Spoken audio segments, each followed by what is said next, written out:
अस्सलाम वालेकुम। आज मैं आपके लिए लाई हूँ बहुत ही जबरदस्त glam walima bride makeup look. तो लड़कियों, आपने वीडियो को बिल्कुल भी स्किप नहीं करना है। बहुत ही आसान तरीके से आज मैं आपको ये मेकअप करना सिखाऊंगी। और इस वीडियो में छोटी से छोटी बात अगर आपको कोई समझ ना आ रही हो तो आप मुझसे कमेंट सेक्शन में पूछ सकते हैं। बिना आपका कीमती वक्त जाए की वीडियो को स्टार्ट करते हैं। उससे पहले एक नन्ही सी रिक्वेस्ट है आपसे, अगर आपने मेरे चैनल को सब्सक्राइब नहीं किया तो जल्दी से सब्सक्राइब कर लीजिए और साथ ही बेल आइकन पर जरूर क्लिक करें ताकि मेरी आने वाली नई इन्फॉर्मेटिव वीडियोस आपको सबसे पहले मौसूल हो सके। बहुत ही इन्फॉर्मेटिव आज की वीडियो होने वाली है, तो अभी से इस वीडियो को लाइक कर लीजिए और मुझे सोशल मीडिया पर फॉलो कर लीजिए। लिंक डिस्क्रिप्शन में मौजूद है। और हाँ, किसी भी कलर की आपकी मेकअप की रिक्वेस्ट हो तो आप मुझे कमेंट सेक्शन में बता सकते हैं। अब वीडियो को स्टार्ट करते हैं। आप देख रहे हैं मेकअप ब्यूटी बॉक्स चैनल और मैं हूँ हीरा असलम परवेज। मेकअप स्टार्ट करने से पहले जो बहुत जरूरी है वो है स्किन प्रिपरेशन, जो आपने बिल्कुल भी स्किप नहीं करना है, जो कि अक्सर लड़कियां स्किप कर देती हैं। अगर आपको फ्लॉलेस बेस चाहिए तो आपने स्किन प्रिपरेशन लाजमी करना है। सबसे पहले मैं लगा रही हूँ मॉइस्चराइजिंग लोशन। अगर तो आपकी भी मेरी तरह ड्राई स्किन है तो आपने मॉइस्चराइजिंग लोशन लाजमी लगाना है, चाहे सर्दी हो या गर्मी। और अगर आपकी ऑयली स्किन हो तब भी आपने मॉइस्चराइजिंग लोशन अप्लाई करना है, लेकिन थोड़ी सी क्वांटिटी में। इसके बाद हम लगाएंगे प्राइमर। प्राइमर में ले रही हूँ फिटमी का। आप किसी भी कंपनी का प्राइमर लगा सकते हैं, जो भी आपके पास हो। प्राइमर को भी आपने बिल्कुल भी स्किप नहीं करना है, क्योंकि प्राइमर आपकी स्किन को सॉफ्ट, स्मूथ और आपके ओपन पोर्स को बंद करता है। स्किन प्रिपरेशन से ना ही आपका बेस कहीं से क्रैक होता है और ना ही कहीं से पैचेस पड़ते हैं,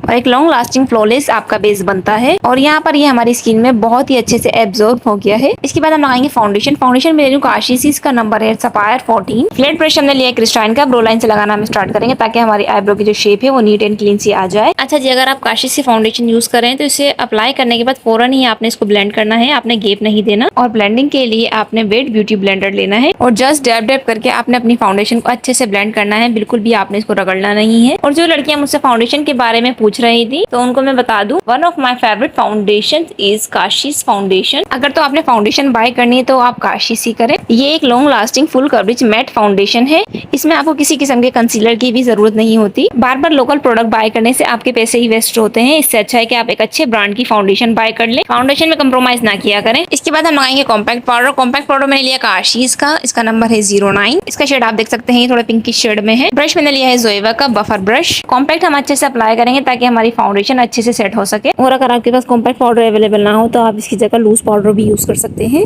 लेकिन मैं आपको कॉम्पैक्ट पाउडर ही रिकमेंड करूंगी। इसके बाद हम अपने आईब्रोज की शेप देंगे। इसके लिए मैं ले रही हूँ मिस रोज का डार्क ब्राउन जेल लाइनर। इसमें मैंने वाटर ऐड कर लिया है। आउटर साइड से मैं लगाना स्टार्ट करूंगी। ब्रश मैंने लिया क्रिस्टाइन का विंग लाइनर ब्रश। अच्छा जी, आउटर साइड से लगाना हम इसलिए पहले स्टार्ट करते हैं ताकि हमारे आउटर कॉर्नर डार्क आ जाए। जब हम ब्रश में प्रोडक्ट पिक करते हैं तो हमारे ब्रश में ज्यादा प्रोडक्ट होती है, इसी वजह से हम आउटर कॉर्नर पहले बनाते हैं। जब लास्ट में जब हमारे ब्रश में प्रोडक्ट खत्म हो जाते हैं तब हम अपने इनर कॉर्नर बनाते हैं। इस तरह हमारी आईब्रोज की जो शेप है वो नेचुरल लुक आ जाता है। जी, यहाँ पर आप देख सकते हैं कि मेरी आईब्रो की शेप थोड़ी मेसी सी हो रही है। इसको हम मजीद नीट एंड क्लीन करेंगे। फ्लैट ब्रश में काशीस की फाउंडेशन लेकर मैंने इसको इस तरह नीट एंड क्लीन कर लिया है।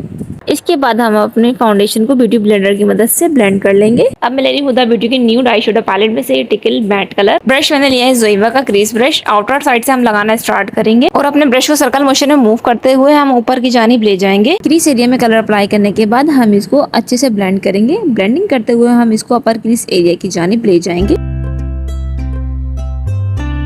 और यहाँ पर हम अपना टेप अप्लाई करने हैं अपने आई कॉर्नर पर, ताकि हमारा जो मेकअप है वो नीट एंड क्लीन हो। इसके बाद मैं ले रही हूँ ग्लैमरस की मखमली plus matte touch eye shadow palette. इसमें से मैंने पिक किया है मैट पिंक कलर। ये थोड़ा डार्क पिंक है। इसको भी हम क्रीज एरिया में अप्लाई करेंगे। इसको इस तरह ब्लेंड करने के दोनों कलर के दरमियान हार्श लाइन ना रहे, कोई भी एजेस इनके दरमियान ना है। अच्छे से हम इसको ब्लेंड कर लेंगे। ब्लेंडिंग पर आपने खास तवज्जो देनी है। अच्छा जी, इसके बाद मैं ले रही हूँ रोमांटिक ब्यूटी की matte and metal melted shadows. Pink purple से कुछ कलर है। ये एक मेटेलिक लिक्विड आई शेडो है। की शाइनिंग बहुत जबरदस्त थी, जैसा की आपको वीडियो में दिख रही है। अच्छा जी, इनर कॉर्नर से लेकर हम इसको पूरी आईलिड पर अप्लाई करेंगे लाइक कट क्रीज की तरह। इसके बाद सेम पैलेट में से ही मैंने मैट पर्पल कलर पिक कर लिया है। इस पर्पल कलर को हम अपने आउटर कॉर्नर पर अप्लाई करेंगे। क्या आपको मालूम है कि मेकअप का सारा दारोमदार ब्लेंडिंग पर है। जितनी अच्छी आपकी ब्लेंडिंग होगी उतना ही अच्छा आपका आई मेकअप होगा। अच्छा जी, इसको भी हम अच्छे से ब्लेंड करेंगे, कोई भी हार्श एजेस ना रहे। यहाँ पर मैंने आउटर कॉर्नर पर डेप्थ देने के लिए ब्लैक कलर अप्लाई कर दिया है। इसको भी हम अच्छे से ब्लेंड करेंगे कि कोई भी हार्श एजेस के दरमियान भी ना रहे। और हाँ, अगर आपको कुछ समझ ना आ रहा हो तो आप मुझसे कमेंट सेक्शन में पूछ सकते हैं। जी, सेम कलर मैंने अपने लोअर लैशेस पर भी अप्लाई कर लिए हैं जो हमने क्रीज एरिया में अप्लाई किए थे। इसके बाद मेरे काशीस का ग्रेस एंड ग्लैमोरा हाइलाइटर। इसका शेड है आइस क्वीन। इसमें हल्का सा वाटर ऐड करके थोड़ा सा थिक पेस्ट बनाकर हम अपनी ब्रो बोन और इनर कॉर्नर पर अप्लाई करेंगे ब्रश की मदद से। ब्रश मैंने लिया है जोएवा का, एक छोटा सा फ्लैट ब्रश है। इसको अप्लाई करने के बाद हम इसको हल्का हल्का फिंगर की मदद से अच्छे से ब्लेंड कर लेंगे। इसके बाद हम करेंगे आईलाइनर अप्लाई। इसके लिए ले रही हूँ मैं पेन लाइनर। लेस लाइन पर हम एक ब्लैक आईलाइनर की एक लाइन क्रिएट करेंगे। विंग हम बिल्कुल छोटा सा विंग बनाएंगे इस वाले मेकअप में। इनर कॉर्नर पे मैंने हल्की सी एक शेप दी है। इसके बाद मैं लगाऊंगी ब्लश। ब्लश के लिए मैं ले रही हूँ म्यूजिक फ्लावर का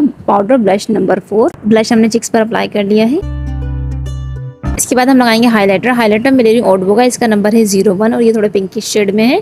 इसको हम चिक्स पर, नोज पर, हेड पर अप्लाई करेंगे ब्रश की मदद से। ब्रश मैंने लिया है जोइवा का फैन ब्रश। और जिन लड़कियों को हाइलाइटर्स पसंद है तो वो ये वाला हाइलाइटर ट्राई कीजिए मेरे कहने पर। ये बहुत जबरदस्त हाईलाइट है, इसके अंदर एक एक्स्ट्रा शाइन ये देता है अप्लाई करने के बाद। इसके बाद मैं ले रही हूँ काशीज का big and bright white jail liner number 03। इसको हम किसी भी थिन ब्रश के टॉप से अपने वाटर लाइन पर अप्लाई करेंगे। इजीली आपकी वाटर लाइन पर अप्लाई हो जाता है। इसके बाद हम करेंगे अपनी चिन्नी चिन्नी लेशिस को कर्ल। आप में से किस किस की मेरी तरह चिन्नी चिन्नी लेशिस आपने मुझे कमेंट सेक्शन में जरूर बताना है। इसके बाद हम करेंगे ब्लैक मस्कारा अप्लाई। लेश ग्लू में ले रही हूँ स्वीट टच की और लेशिस में ले रही हूँ मिस रोज की 3D लेशिस है ये। इसमें मैंने ग्लू अप्लाई कर लिया है। लेशिस अप्लाई करने का सबसे आसान तरीका ये सेंटर से आपने अपनी लेश को रख देना है अपनी लेश लाइन पर। इसके बाद आउटर कॉर्नर और इनर कॉर्नर दोनों साइड से आपने इसको प्रेस कर लेना। इजीली आपकी लेशिस लग जाएंगी। यहाँ पर हमारा मेकअप हो गया है डन। आपको मेरा मेकअप कैसा लगा आपने मुझे कमेंट सेक्शन में जरूर बताना है। और कोई बात आपको जो इस वीडियो में समझ ना आई हो तो आप मुझसे कमेंट सेक्शन में पूछ सकते हैं। और अगर आपने अब तक मेरे चैनल को सब्सक्राइब नहीं है तो जल्दी से वीडियो को लाइक और चैनल को सब्सक्राइब कर लीजिए और सोशल मीडिया पर फॉलो कर लीजिए। लिंक डिस्क्रिप्शन में मौजूद है। अब दीजिए इजाजत, मिलते हैं अगली वीडियो में किसी नए टॉपिक के साथ। अपना रखिएगा ढेर सारा ख्याल, मुझे रखिएगा दुआओं में याद। तब तक के लिए अल्लाह हाफिज।